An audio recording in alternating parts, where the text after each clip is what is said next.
It's Tuesday, May 20th, 2025. Biden's cancer diagnosis drawing skepticism from doctors. We should know more about the fate of the big, beautiful bill this week. And the World Economic Forum's resident philosopher with a mask-off moment or a flex. Next on the AM Update. I think it's very sad, actually. I'm surprised that the public wasn't notified a long time ago. He did not develop it in the last 100, 200 days. We were pleased to see the progress through the Budget Committee, and now it's important for everybody to work together to get it to the floor of the House. The only thing that the mayor talks about is the hiring of black people. No, what I'm saying is when you hire our people, we always look out for everybody else. We are the most generous people on the planet. Well, we may be one step closer to a resolution in Ukraine and the Ukraine-Russia conflict. Been saying that about 50 times so far this year. President Trump posted on Truth Social, quote, "Just completed my 2-hour call with President Vladimir Putin of Russia. I believe it went very well. Russia and Ukraine will immediately start negotiations towards a ceasefire and, more importantly, an end to the war." President Putin of Russia, he confirmed that the call was indeed 2 hours long. He said it was productive and helpful due to its candor and frankness. So again, we'll see where that goes. Again, this is like the 50th time so far this year. The Trump administration can indeed strip the temporary deportation protections from 350 Venezuelans. That's according to a Supreme Court ruling on Monday. It was an 8-1 decision, with Ketanji Brown Jackson being the lone voice of dissent. The Venezuelan illegals are still challenging the Trump administration's decision to remove their temporary protected status in a lower court, but the Supreme Court's order means those protections can be revoked while the case continues. Outgoing Homeland Security Secretary Alejandro Mayorkas had extended the deportation protections for those Venezuelans until 2026 in the waning days of the Biden administration. This will impact up to 350,000 illegal alien Venezuelans. To Congress we go. We might know some more about the fate of the big, beautiful budget reconciliation bill this week. Here is OMB Deputy Director Dan Bishop, who says he's pretty confident this thing's going to pass. We were pleased to see the progress through the Budget Committee, and now it's important for everybody to work together to get it to the floor of the House.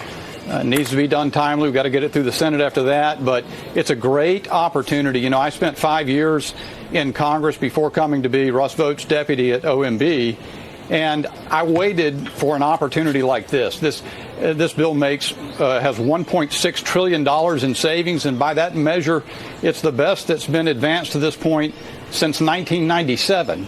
It has a lot of resources to get the border secure, provide important defense priorities. It really is something that we need to, and also extend tax cuts for Americans. And so we've got to get it done. I know there's always a hard thing to get legislation through at the last minute, but this is the one big, beautiful bill is exactly as President Trump called for. It's time to get it through. All right. Representative Chip Roy of Texas has been a cautious skeptic. Maybe skeptic is too strong of a word of this budget reconciliation package, this one big, beautiful bill. He wrote in a post on X on Sunday night, quote, "Tonight, after a great deal of work and engagement over the weekend, the Budget Committee advanced a reconciliation bill that lays the foundation for much-needed tax relief, border security, and important spending reductions and reforms." Roy says, importantly, the bill will now provide and move Medicaid work requirements forward and reduces the availability of future subsidies under the Green New Scam. But Roy says the bill does not yet meet the moment, leaving almost half of the Green New Scam subsidies continuing. More, it fails to end the Medicaid money laundering scam and perverse funding structure that provides 7 times more federal dollars for each dollar of state spending for the able-bodied relative to the vulnerable. This is all ultimately increasing the likelihood of continuing deficits in non-Obamacare expansion states like Texas expanding in the future. We can and must do better before we pass the final product. So there's Congressman Chip Roy, one of the voices who is cautiously optimistic, but still says this bill needs some work. So we'll see where this goes this week. We're expecting to see at least some closure, some maybe a better idea of what the final package will look like as it gets voted through the House. President Trump signed the Take It Down Act into law on Monday. It's a bill that toughens penalties for the distribution of revenge porn and AI-generated deepfakes. The bill was first introduced by Republican Senator Ted Cruz of Texas and Democratic Senator Amy Klobuchar of Minnesota before it was additionally spearheaded by First Lady Melania Trump. The bill, which passed both the House and Senate with overwhelming bipartisan support, aims to hold both individuals and platforms accountable for distributing non-consensual materials. Senator Cruz said in a statement, quote, "The Take It Down Act gives victims of revenge and deepfake pornography, many of whom are young girls, the ability to fight back. Under our bipartisan bill, those who knowingly spread this vile material will face criminal charges, and big tech companies must remove exploitative content without delay." So that is a rare, objectively good bipartisan win, I think, going through Congress. On the topic of Joe Biden's cancer diagnosis, which, as we noted yesterday, was just impeccable timing, here is President Trump yesterday at the White House. Do you want to respond to President Biden being diagnosed with cancer? Are you going to call your predecessor? I think it's very sad, actually. I'm surprised that it wasn't, the public wasn't notified a long time ago, because to get to stage 9, that's a long time. I just had my physical. You saw that. You saw the results of that particular test. I think that test is standard to pretty much anybody getting a physical. Yeah, it's a PSA number, standard for men pretty much over the age of 50. There are a lot of questions, and rightfully so, about how we could go in about 4 months' time from no cancer, that's what we're being told, to an aggressive form of cancer that's already into the bones. Well, this is an oncologist who was interviewed by Morning Joe on MSNBC, who says he's not buying that at all. You're an oncologist, obviously incredibly respected. You believe that it is likely, just for those just tuning in, you believe it is likely, if this prostate cancer has spread to the bone, that he could have had it for up to a decade, but certainly it's likely. Would it be fair to say it's likely to have had this for at least several years? Oh, more than several years. You don't get prostate cancer. I just want to stop you. So this is not speculation. If you have prostate cancer that is spread to the bone, then he's most certainly, you are saying, had it when he was president of the United States. Oh, yeah. He did not develop it in the last 100, 200 days. He had it while he was president. He probably had it at the start of his presidency in 2021. So that is an oncologist on MSNBC. That is Dr. Ezekiel Emanuel, actually. That name sounds familiar. Said that this guy, Joe Biden, probably had this cancer when he took office back in 2021. Unbelievable. That's a left-wing audience. That's a left-winger talking to a left-wing audience right there. Well, that's not the only doctor, the only expert who is casting doubt on the narrative that we're being fed about Joe Biden's cancer. And we'll hear from that doctor coming up a little bit later on. Like I said yesterday, don't wish that on anybody, but it's pretty clear that this is being used in a politically advantageous way right now. On the topic of James Comey, former FBI director, he went also on MSNBC to spell out why in the world he posted a call to assassinate President Trump late last week. You are back in the middle of a political firestorm. Yeah, for walking on the beach with my wife. So I don't know how we ended up here. It never occurred to me that it was any kind of controversial thing, but that's the time we live in. So take me back to the walk on the beach. We were walking on the beach. We went to the beach to prepare for this week, which was the launch of my book, and to think about the book and to prepare to answer questions about it. And we were walking back towards the road, and we saw in the sand someone had arranged shells with numbers. And Patrice, my wife, said, "Why would someone put an address in the sand?" And I said, "I don't know." And we stood over it, and I said, "I think it's some kind of like political message." And she said, 86, when I was a server, she did a lot of work in restaurants, meant to remove an item from the menu when you ran out of ingredients. And I said, well, to me, as a kid, it always meant to leave a place, to ditch a place. I said, that's really clever. So then she said, you should take a picture of that. And I did. And I posted it on my Instagram account and thought nothing more of it until I heard through her that people were saying it was some sort of a call for assassination. That's our former FBI director.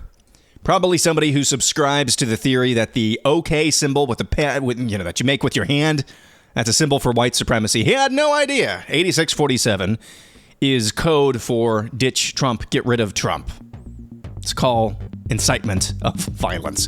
When we come back, actual racism, not the OK symbol with your hand, actual racism in Chicago. Mayor Brandon Johnson is screwing around and he's finding out. Bernie Sanders says his own party, well, the Democrat Party, but that's his party. He says his own party is a threat to democracy and not a great thread on the U.S. housing market. That's coming up next.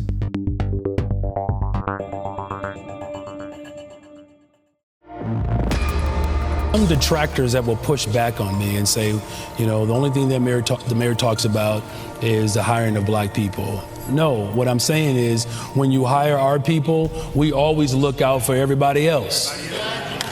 We are the most generous people on the planet. I don't know too many cultures that have play cousins. That's how generous we are. We just make somebody a family member, right? That's just how we are. Well, that's a content of character update there. That's Mayor Brandon Johnson of Chicago talking about why he hires so many black people for official city business, official city contracts. And he says because blacks, based on their skin color, are more generous than any other race on the face of the planet. Well, that's called screwing around, and what happened yesterday is called finding out. Department of Justice is launching an investigation into Mayor Brandon Johnson of Chicago. In a letter to Mayor Johnson, the Justice Department wrote, quote, "The Justice Department is opening an investigation to determine whether the city of Chicago, Illinois, is engaged in a pattern or practice of discrimination based on race in violation of Title VII of the Civil Rights Act of 1964. It's the responsibility of the Attorney General of the United States to enforce the provisions of Title VII with respect to state and local government employers. The Attorney General has delegated the authority to investigate compliance with these provisions to the Assistant Attorney General of the Civil Rights Division. That would be one Harmeet Dillon, who I've been consistent on this program and elsewhere of saying that is probably the most underrated or under the radar appointment from President Trump, Harmeet Dillon, for the Office of Civil Rights at the Department of Justice, because she's going to have the power to investigate cases like this. It's just overt anti-white, anti-Hispanic, anti-everything but black racism that you're hearing from the mayor of Chicago. So I hope the Trump administration, the Trump DOJ can follow through and punish this, because that is just overt. That's just overt favoritism. On the Andrew Schultz podcast, Senator Bernie Sanders sat down to talk about the state of the Democrat Party, and he says his own party, he's technically an independent, I get that, but he is a Democrat. He says his own party is a threat to their sacred democracy. The problem I think a lot of voters had is they didn't even know if it was her. We didn't even know if Biden was president. We didn't even know if these were her talking points. And we felt that over the last 4 elections, Democrats, we felt that we didn't have a say on who could be president. We talk a lot about the Republicans being autocrats and oligarchs and taking over democracy, but from the Democrat perspective, and I'm a lifelong Democrat, I felt like the Democratic Party completely removed the democratic process from its constituents. And I think they need to have some accountability of that. No argument here. I donated for you. I wanted you to 2016. I was like, this is going to happen. This guy's going to do it. And it felt like they stole it from me. And I'll be honest, it broke my heart when you supported him. Look, but you have, in the world that I live in, you got a choice. And a lot of people, including my wife, agree with you. But, you're down to a choice. Is it going to be Hillary Clinton or is it going to be Donald Trump? Not a great choice. But it ended up being him anyway, so why don't we burn it down? Well, because it's easy to say burning it down means that children are not going to have food to eat, that the schools will deteriorate, people will not have health care. I got it. And I'm an elected official. I got to represent the people. That's fair. And I can't turn my back on. But then could we not also say, if ostensibly there hasn't been a fair primary for the Democrats since 2008, are they not also a threat to democracy? Yes. We often hear. Fair enough. That is, yeah, I'm not going to argue with that point. So there's Bernie Sanders saying, yes, his own party, the Democrat Party, is a threat to their sacred democracy. At least there's some self-awareness, finally. Quickly here, I saw this thread the other day from this account called Boring Business, and this is all linked and cited. You can find it yourself. The account name, like I said, Boring Business. Several factoids. There's actually 25 here. I just want to read a few highlights or lowlights about the state of U.S. real estate and housing. Here's number one. Median age of home buyers is now 56 years old compared to 31 years old in 1981. 44% of consumers say it's a bad time to buy a house because of high interest rates. Also, this one caught my eye. Mortgage rates today are significantly higher than the effective rate on existing mortgage debt. That's a yo. 34% of Americans today say they would rent if they had to move. New and existing home sales have both declined due to high interest rates and low inventory. That is a toxic combination, and mortgage refi applications are near an all-time low. Man, something has got to give in the housing market. And I'm not sure a lot of people who are already in their homes and have enjoyed the appreciation of their home's value over the last 30 to 50 years, however long they've been there, I'm not sure they're going to like this rude awakening, because there's just not a market for the prices of houses, by and large, where they are right now.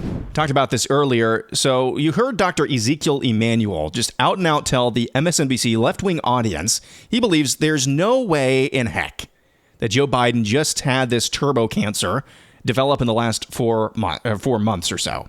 Well, here's Dr. Drew Pinsky on Dana Lash's show saying much the same thing, except to a right-wing audience. This is when I was reading about former President Biden's diagnosis. So out of, I guess, 1 out of 10 on the Gleason scale, he's got a 9 in terms of it being aggressive. It's metastasizes in his bones. Yes. That sounds very serious, but it also sounds, is that indicative of it being a long-term problem? What does that tell you when it's at that stage? If it were some man that walked into my office who hadn't been evaluated in 5 years, and I found an elevated PSA and a nodule on his prostate, and lo and behold, we biopsy it, it's cancer, we do a bone scan, we find Mets, no, okay, that's maybe 5% of cases, 2% if it's somebody being followed regularly, that it would present all of a sudden on a metastatic basis. That did not happen here. In fact, when my spidey sense started going up is when they said, oh, we noticed a nodule. Oh, lo and behold, it's metastatic. No. First of all, the digital rectal exam has largely been abandoned these days. We follow the PSA. The idea that the President of the United States was not getting a PSA at least annually does not pass the sniff test. Wow. His PSA was up. They biopsied it. They found it. I don't know if they treated it or not initially, but one of the really interesting aspects of treatment of metastatic prostate cancer is the stepwise approach includes what's called androgen deprivation therapy, for which the common side effect is cognitive slowing, muscle loss, falls. Lo and behold, we have certainly seen that in the last 2 years. So there are two doctors, Dr. Ezekiel Emanuel, as well as Dr. Drew Pinsky, talking to very different audiences, coming from very different political perspectives, saying pretty much the exact same thing. And when it comes to Dr. Drew Pinsky, I heard him on a different interview yesterday. I heard him talking about all of the side effects that come from androgen deprivation therapy. And all those side effects line up exactly 1-to-1 with what we've seen from who we were told was the commander-in-chief the previous 4 years. That is a yo. Who was really running our country? This is the biggest and most fake rise to power that I've ever seen. And maybe we ever will see. And I think we might be sitting on the biggest scandal in American history.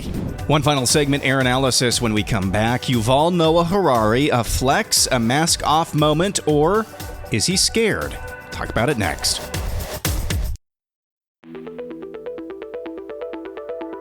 And finally, air analysis, slightly acidic, mostly necessary. This is the World Economic Forum's resident philosopher, Yuval Noah Harari, who posted this over the weekend, quote, "Nothing in nature has a purpose, and nothing that exists is unnatural. Happy International Day Against Homophobia, Biphobia, and Transphobia," end quote. He attached this video along with it. Darwin is the kind of prophet of sexual liberation. If I think about the liberation of gay people, of LGBTQ people, then if you dig underneath, you eventually find Darwin. For centuries upon centuries, gay people were persecuted and oppressed because of this mythological idea about sex, that sex was created by God for the purpose of procreation. And if you use sex for anything else, you're sinning against the purpose of the thing, so you must be punished. And then Darwin came, and Darwin said, in biology, there are no purposes. Nothing has any purpose in biology. In biology, there are only causes. We found a brutally honest left-winger. Yuval Noah Harari, World Economic Forum's philosopher-in-chief, I like to call him, explaining, honestly so, that Charles Darwin's work on Darwinian evolution, he was the progenitor of the modern sexual deviancy that we see right now.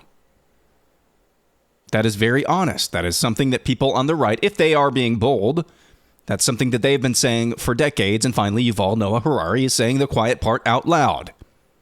Life has no purpose, and that's the justification we have for why we get to groom your children. Now, comparing that to the Christian worldview, on some level, is disrespectful of Christianity. Because the Christian worldview is that, well, of course, God exists. Greater love hath no man than this, that he would lay down his life for his friends. For God did not send his Son into the world to condemn the world, but that the world through him might be saved. You know, that's the Christian worldview. You lose your life to gain it. You know, those are Christian worldviews. But this, it's the Stranger Things upside down version of that. This is the real, let me read this again. This is the caption he sent along with that video. Nothing in nature has a purpose, and nothing that exists is unnatural. So he's saying everything that exists is natural, and nothing natural has a purpose. That means nothing has a purpose. We're all just randomly circling around the sun.